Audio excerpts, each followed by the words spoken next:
So కాసేపు కలికిని పెడితే నీ గురించి చెప్పు. అంటే బేసికల్గా నీకు ఇంట్రెస్ట్ ఎలా వచ్చింది, ఎప్పటి నుంచి స్టార్ట్ చేసావు, what is your first movie నీ ఊహ తెలిసిన తర్వాత? నేను చూసిన మూవీయా చేసిన మూవీ? చేసిన మూవీ చెప్పు. చూసిన మూవీలు చాలా ఉంటాయి. నేను పుట్టినప్పటి నుంచి చిన్నపిల్లలు ఫస్ట్ చెప్పే మాట అమ్మ నాన్న అని ఉంటాయి. నేను సినిమా అట్లా చెప్తుండే అని నా పేరెంట్స్ చెప్పేవారు. ఇది చాలా బాగుంది సార్, మనం వేసుకోవాలి. So my father is a huge film freak. Okay. చిన్నప్పటి నుంచి నేను చిన్నపిల్లలు ఉన్నప్పటి నుంచే he used to take me to watch lot of films థియేటర్లో. అండ్ ఆ ఆడియన్స్, ఆ euphoria, the hype and how people love cinema, అది it got infused into me since I was a baby. Okay. So నేను మాట్లాడడం start చేసినప్పటి నుంచే when people ask me నువ్వు పెద్దగా ఏమవ్వాలనుకుంటున్నావు, నేను చిన్నప్పటి నుంచి చెప్పిన మాట ఒకటే, ఏంటి? ఒక హీరో అవ్వాలి. Okay. And now being able to act in films and being a part of films I'm really happy. Okay. And నా ఫస్ట్ ఫిల్మ్ వచ్చేసి ఇది నాంది ఉంది కదా, అల్లరి నరేష్ గారు నాంది, దాంట్లో అల్లరి నరేష్ గారు చిన్నప్పుడు చేశాను. ఓకే. అండ్ దానికంటే ముందు దాన్ని కంబ్యాక్ అని చెప్పొచ్చు, ఎందుకంటే that was I think in around 7th or 8th grade. నేను 4th క్లాస్లో ఉన్నప్పుడు బాలా సార్ ఉన్నారు కదా, బాలా సార్ది నాచ్యార్ అనే సినిమాలో ఒక చిన్న రోల్ చేశాను జ్యోతిక గారి కాంబినేషన్లో. ఓకే సార్, మనకి చిన్నప్పటి నుంచి మంచి మంచి క్యారెక్టర్లు చేస్తున్నారు, పెద్ద పెద్ద సినిమాల్లోనే కనిపించారు. ఓకే. కానీ ఏంటంటే సినిమాకి డిఫరెన్స్ వస్తూ ఉంటుంది చాలా. And that to your eyes are very unique కదా, పిల్లి కళ్ళు అంటారు కదా కదా, బేసికల్ గా పిల్లి కళ్ళు నమ్మకూడదని అంటారు. అలా ఎప్పుడైనా నేను చెప్తున్నా నిజమే, నమ్ముతారు, నేను చెప్తున్నాను కాబట్టి నమ్ముతారు. సో బేసికల్గా ఎప్పుడైనా ఇబ్బంది వచ్చిందంటే, నాకు తెలిసి ఐజ్ ప్రభాస్ గారు చిన్నప్పటి క్యారెక్టర్ చేసావు కాబట్టి, అండ్ ఇవాళ చాలా హీరోస్కి కూడా నీకు ఐజ్ అనేవి బ్లాక్ ఉంటాయి కదా, ఇబ్బంది ఏమైనా అయ్యేదా నీకు? యాక్చువల్లీ ఏమైందంటే కల్కి షూట్ వెళ్ళినప్పుడే అప్పుడు దే డోంట్ రియలైజ్ నాకు పిల్లికలు ఉన్నాయని చెప్పి.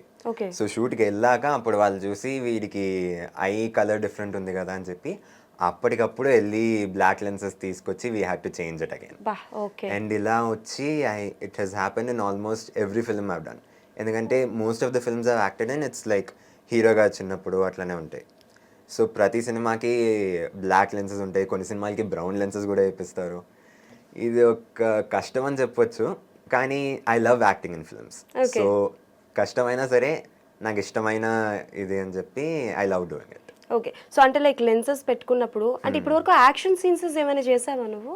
చేశాను, కానీ యాక్షన్ సీక్వెన్సెస్లో అంత కష్టమేమి ఉండవు. లెన్సెస్ ఎమోషనల్ సీక్వెన్సెస్లోనే కష్టం ఉంటాయి, ఎందుకంటే ఏడ్చి ఆ కళ్ళ నుంచి నీళ్ళు వస్తున్నప్పుడు లెన్సెస్ డిస్టర్బ్ అయ్యి అది కొంచెం కష్టం ఉంటుంది. ఏ సినిమాకి బాగా కష్టపడ్డావు లెన్స్ పెట్టుకొని ఏడుస్తూ?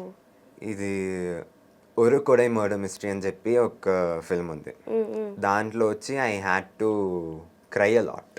ఓకే. కొన్ని ఎమోషనల్ సీక్వెన్సెస్లో I had to cry constantly.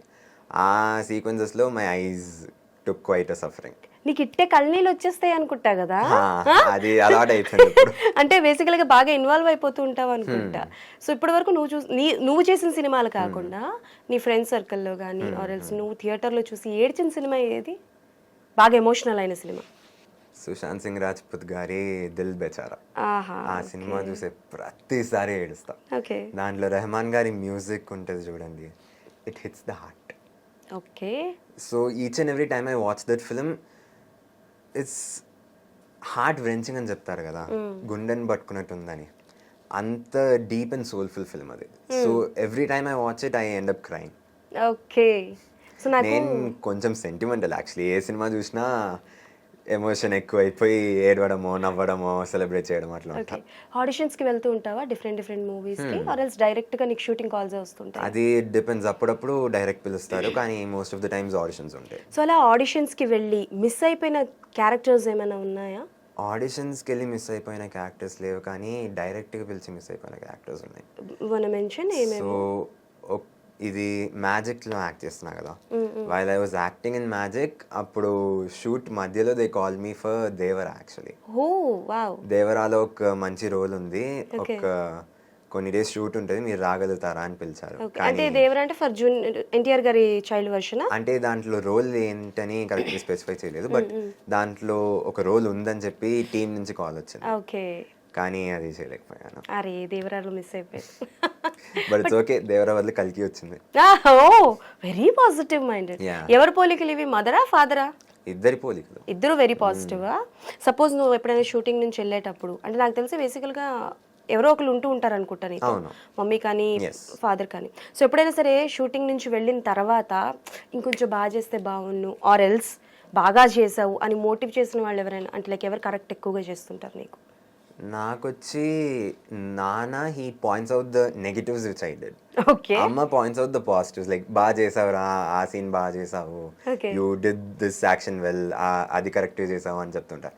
నాన్న పాయింట్స్ అవుట్ లైక్ నువ్వు ఇక్కడ కొంచెం స్లిప్ అయ్యావు, అక్కడ లైట్ స్టార్ట్ అయ్యావు, అట్లా నాన్న చూసుకొని he helps me improve. Okay. And my mom keeps supporting me and helps me stay positive all the time. Okay. You're a mom's kid or papa's kid? Mom's kid. మామ్స్ కిడ్డా? నాకు అర్థమైంది phone చేసి మాట్లాడినప్పుడే. So ఇప్పటి వరకు నీకు remunerations అన్నీ వచ్చి ఉంటాయి కదా, సో అది నువ్వు చూసుకుంటావా మమ్మీ అనా? అంటే నేను మైనర్ కదా, సో నాకు బ్యాంక్ అకౌంట్ లేదు, దాని గురించి అంత ఐడియా లేదు. ఓకే. ఏదైనా సరే నాన్న చూసుకుంటారు యాక్చువల్లీ. డాడీ. సో నీకు ఒకవేళ అవకాశం వస్తే, నీకు ఊహ తెలిసి నీ బ్యాంక్ అకౌంట్ వచ్చి నీకు ఫస్ట్ రెమ్యునరేషన్ వస్తే మీ పేరెంట్స్కి ఏం గిఫ్ట్ ఇస్తావు నువ్వు? What you want to give them? I want to gift my mom a sari or some kind of jewellery, ఒక నెక్లెస్ అయినా సరే అట్లా something. Okay. And I love to gift my dad either ఒక కొత్త బైక్ అయినా సరే or new clothes for him to Okay. either like a dhoti and a shirt, and I'd like to see them happy. ఎందుకంటే no matter what a gift is, the best thing is seeing your parents happy. Hey that's true. నాకు ఒక 15 ఏళ్ల కుర్రోడితో మాట్లాడినట్లయితే తెలుసా, very matured పర్సన్తో మాట్లాడుతున్నట్టుంది. You're very matured అబ్బా, నిజంగా. I heard this a lot. చాలా మంది ఏం చెప్తారంటే చిన్న పిల్లోడిలో ఎవడో ఒక ఓల్డ్ మ్యాన్ ఇరుక్కున్నట్టున్నావు. అయ్యో నేను ఆ ఓల్డ్ మ్యాన్ అని అనలే కానీ మెచ్యూర్డ్గా మాట్లాడుతున్నావు, చాలా పద్ధతిగా, చాలా బాగా మాట్లాడుతున్నావు. సో అంటే లైక్ ఎలాగో ప్రభాస్ గారు అంటే చాలా ఇష్టం అంటున్నావు కాబట్టి, ఈ షూటింగ్ పీరియడ్లో ఎప్పుడైనా లైవ్లీ కలిసావా, ఆయన్ని చూసావా? షూటింగ్ పీరియడ్లో కలవలేదు యాక్చువల్లీ, ఎందుకంటే ఇది ప్రభాస్ గారు చిన్నప్పుడు అంటే ఆ రోజు ప్రభాస్ గారికి హాలిడే ఇచ్చేసారు. అయ్యయ్యో ఏమి సార్ మీరు, నాగేశ్వన్ గారు ఎంత పని చేశారు పాపం, బిడ్డను ఒకసారైనా కల్పించాలి కదా. కానీ లక్కీలీ ఏంటంటే as I told you I'm a huge fan of the film కల్కి 289880. సో దానివల్ల I manage to get tickets for the Bujji launch event. ఓ అక్కడ వెళ్ళి I got into the ముందుకెళ్ళి I got to see Prabhas గారు okay.